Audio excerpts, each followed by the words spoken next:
Y pues traía algo listo aquí, pero los congresistas me pidieron que hablara un poco sobre lo que hablamos ayer, en una reunión en donde estuvieron ellos, pero no estuvieron la mayoría de los que están acá ahorita, y creo que pues, tienen razón en decir que sería interesante hablar un poco de eso. Yo les decía que yo siempre he sido creyente toda mi vida, pero en algún momento tuve dudas, digamos, de mi fe. Entiendo que la mayoría de los que están acá, pues no las han tenido. Y es una gran bendición no haberlas tenido. Pero algunos de nosotros somos menos bendecidos y hemos tenido un poco de duda.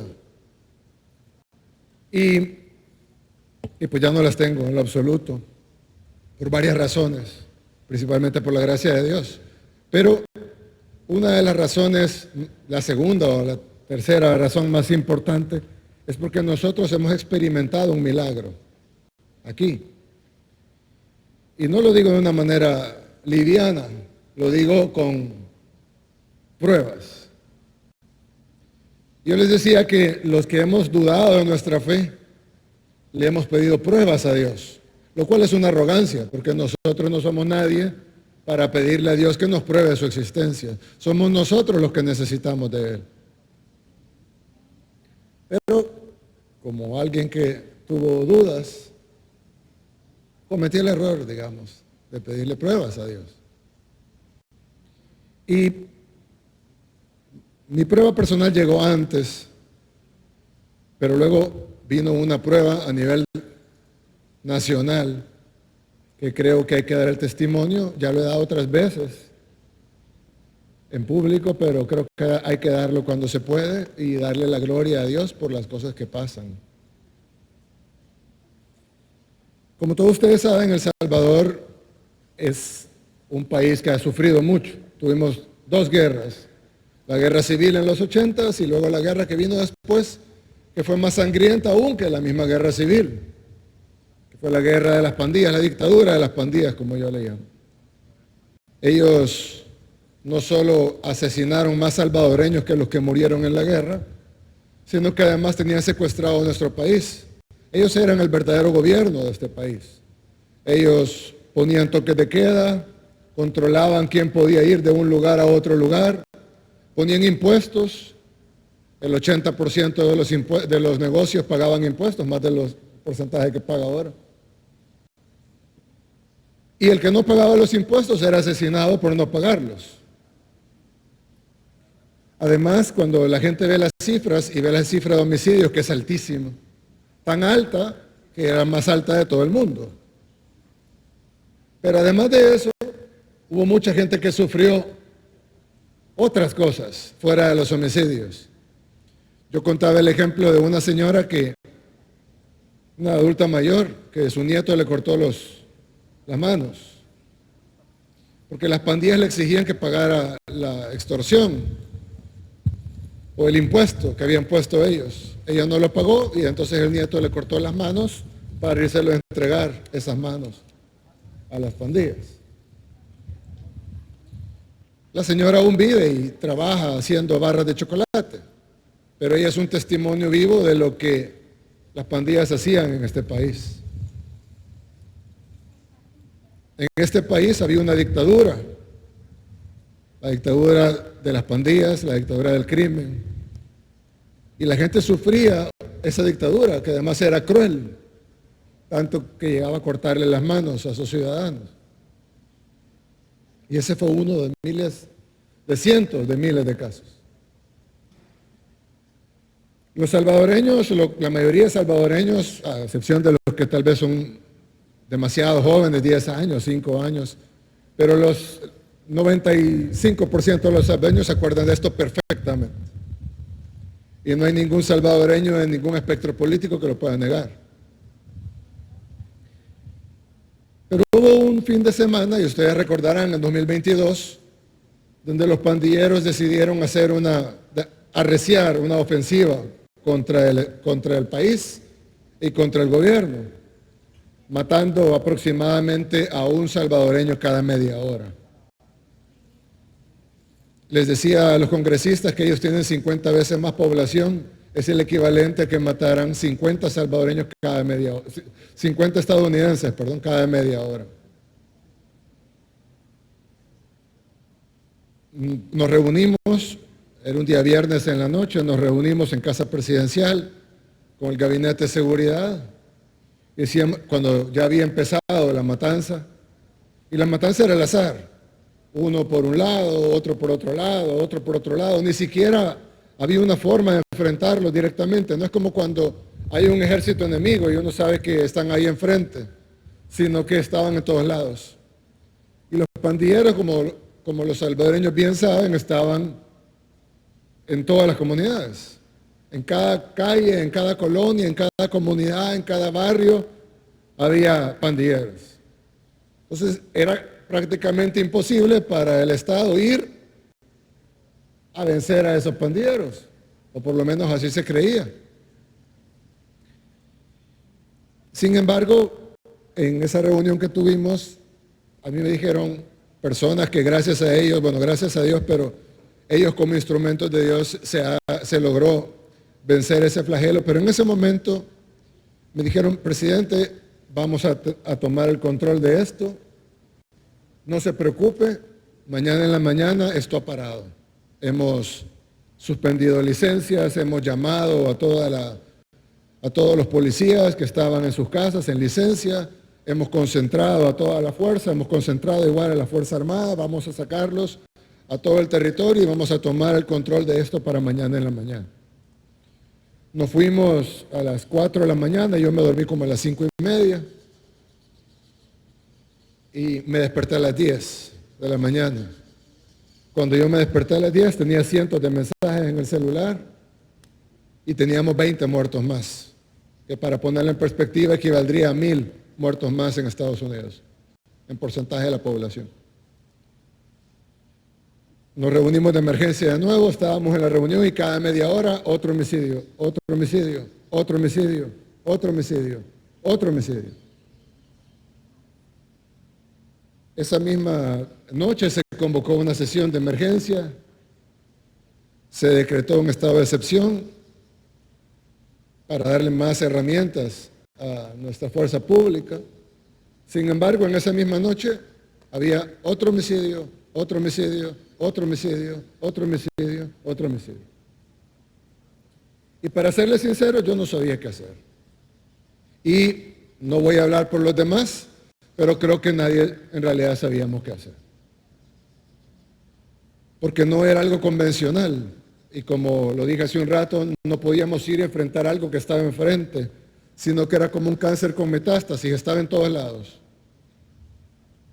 Engranado en otros órganos importantes, que deberían estar sanos, pero que estaban contaminados por esta enfermedad que se había regado durante décadas en todo el cuerpo, en todo el país.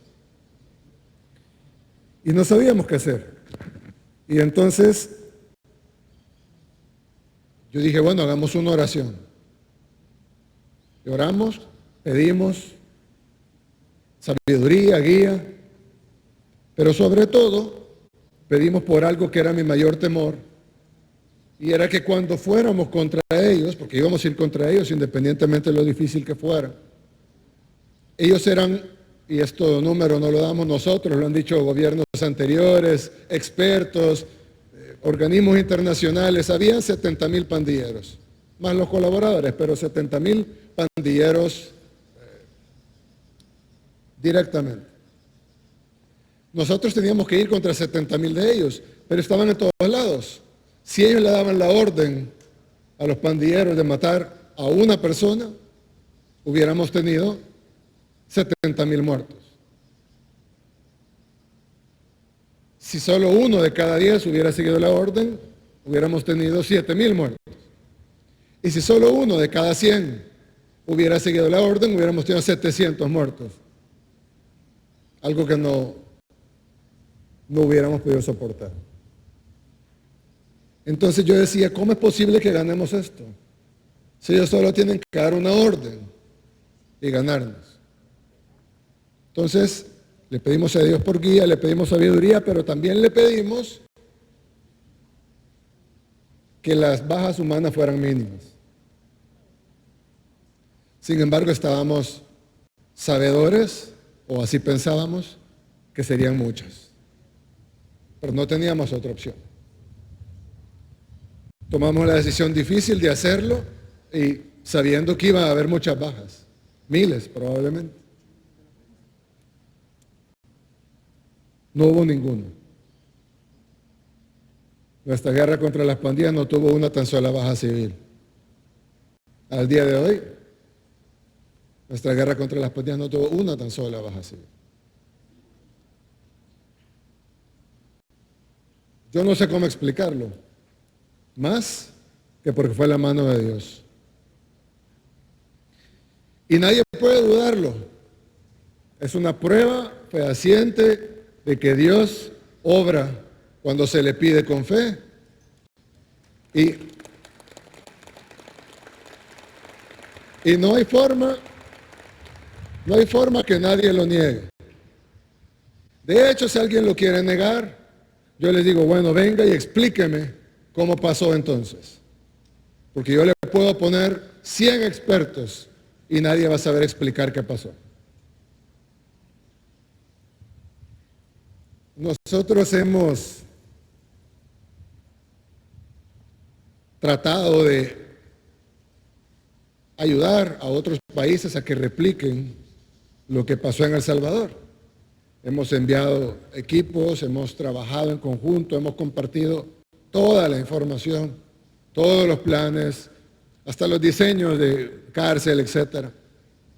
Y va a ser muy útil en muchos países, estoy seguro que sí. Pero hasta ahora ningún país ha logrado replicarlo. Y creo que la razón es porque se debe incluir como pilar fundamental la oración y pedirle a Dios que guíe el plan. De hecho, nosotros cada vez que decíamos algo, yo ponía, siempre que publicaba algo en redes sociales, ponía, Dios guía nuestro plan. Pero yo lo decía en forma de una petición. En español, Dios guía nuestro plan significa, Dios, por favor, guía nuestro plan.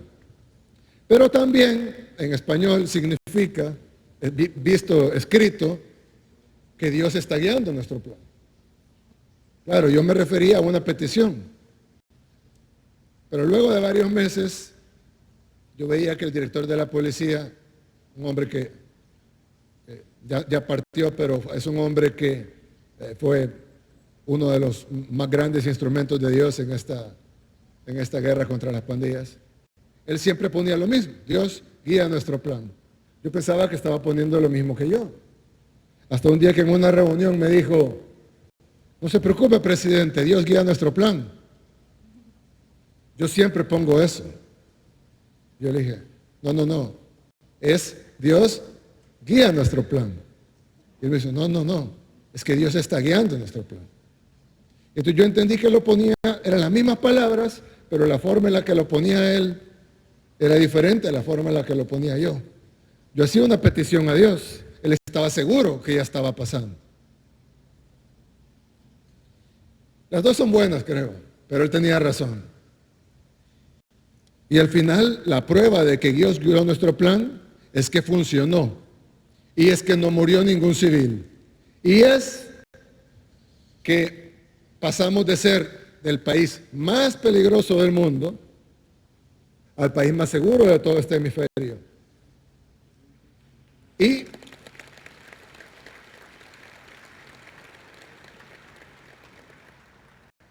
les decía yo, en un evento de pastores, de hecho, les decía, ¿por qué El Salvador? Porque ya pudo haber hecho esto en Suecia, de seguro, ¿no? Tienen un gran problema de crimen allá en Suecia.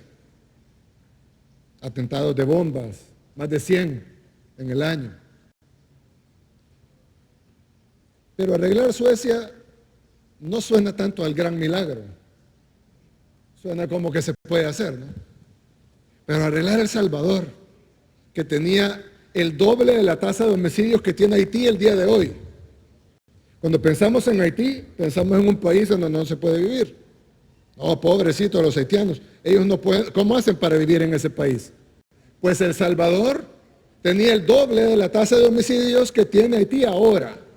O sea, nosotros vivíamos en 2 veces el infierno que viven en Haití ahora. El doble.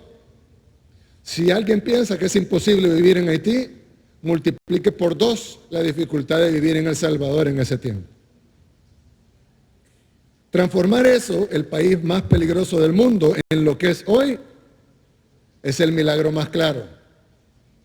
Si Dios agarraba lo que ya estaba más o menos bien y lo perfeccionaba, sí, era un milagro. Pero si Dios agarraba lo peor y lo convertía en seguridad, en lo mejor, entonces es un ejemplo de milagro. Sin ninguna duda y con pruebas. ¿Cuáles son las pruebas? No solo el gran hecho, sino que los que supuestamente lo hicimos, tenemos que confesar que no sabemos cómo pasó. Y no hay nadie que pueda venir a explicar cómo pasó de otra manera que no sea un milagro. Y nosotros vimos cómo cambió del día a la noche después de nuestra oración. Pararon los homicidios. Y no pararon solo ese día, pararon para siempre. Y a veces pienso, ¿por qué Dios nos dio ese regalo? ¿Por qué Dios nos dio ese milagro? En parte creo que es porque lo que dije, ¿no? Cambiar el peor al mejor. Pero creo que también es nuestra responsabilidad darle la gloria y dar el testimonio de lo que pasó. Para que los demás sepan que Dios puede sanar cualquier tierra. Solo hay que pedirle con fe. Lo dice la Biblia ya escrita hace mucho tiempo, no es necesario que yo se lo diga. Pero si Dios obró acá, pues es mi responsabilidad decirlo también y darle la gloria a Él.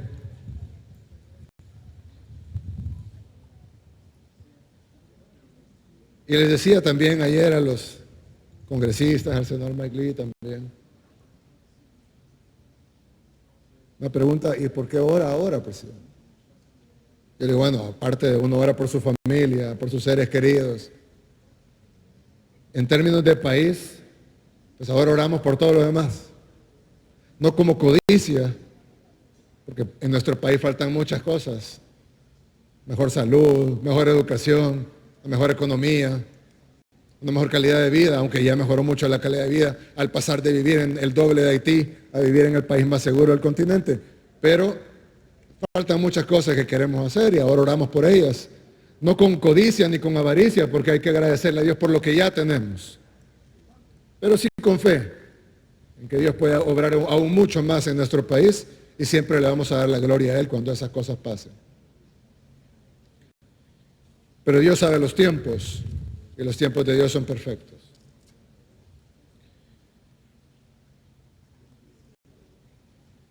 Por último, creo que este desayuno nacional de la oración, que es el primero aquí, pero ya han hecho muchísimos en Estados Unidos y en otros países, nos da un gran ejemplo de cómo las diferencias políticas se pueden hacer a un lado por algo que es mucho más importante, que es la relación de todos nosotros con nuestro Creador. Y nosotros somos un país muy pequeñito, el más pequeño del continente también.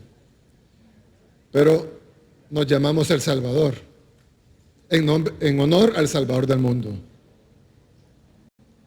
Y creo que debemos de vivir a la altura de ese nombre. Y podernos unir todos bajo la sombra de nuestro Dios es algo que no solo nos va a traer un gran beneficio, sino que es lo menos que podemos hacer para estar a la altura del nombre que Dios escogió para nuestra nación. Así que gracias por traernos esa inspiración a nosotros.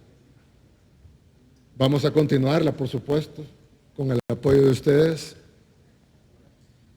y vamos a darle siempre la gloria a Dios y pedirle siempre que saque adelante a nuestro país. Así que muchas gracias a todos. Que Dios bendiga aquí a todos los invitados, a sus corazones, a sus familias. Que Dios nos dé sabiduría, discernimiento, guía, paciencia. Que Dios bendiga a nuestros invitados que nos han traído no solo a compartir la palabra de Dios, sino también esta hermosa costumbre que tienen ustedes y que nosotros vamos a aprender de ella. Y que Dios bendiga a nuestros países. Muchas gracias.